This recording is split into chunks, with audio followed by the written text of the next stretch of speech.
Fantasy 5 in the fantasy playoffs, round 2, Rachel, and it's all about looking at your matchups this week. I'm start your studs guy, the famous Marcy Rossman rule, but I'm not against looking at matchups where you may not be expecting things to be as high scoring as they could be, and you've got a really good matchup on both sides. When we talk about Carolina and Green Bay, yeah, that's right.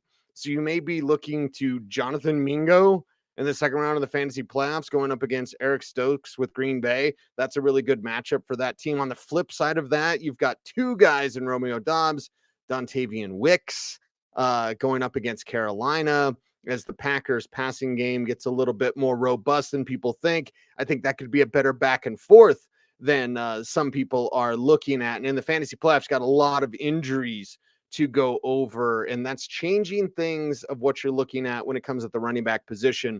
We know that Baltimore and San Francisco, that is a get your popcorn ready type of moment on both sides there. And unfortunately, the Ravens lost their version of Jaleel McLaughlin in Keaton Mitchell. So stepping up is Justice Hill, or at least he should be in this matchup where we've seen San Francisco have trouble as they did with the Cardinals backfield duo of course, James Conner and Amari DeMarcado. So what about the duo that Baltimore will bring? Of course, Lamar Jackson as a runner is always a threat, but Gus Edwards, you already got him in as a running back 2 as a flex play because of his touchdown prowess.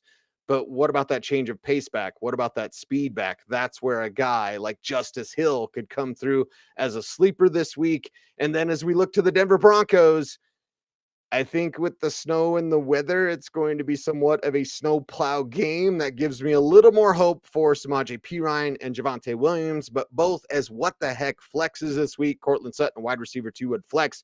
Jerry Jeudy, more of a what the heck flex there as well. If anything, I'm starting the Broncos defense in what should be a bounce back game and honestly a low scoring game for the New England Patriots. That's advantage you as you roll on in the fantasy playoffs. That's a wrap for today's Fantasy 5. Back to you, Rachel.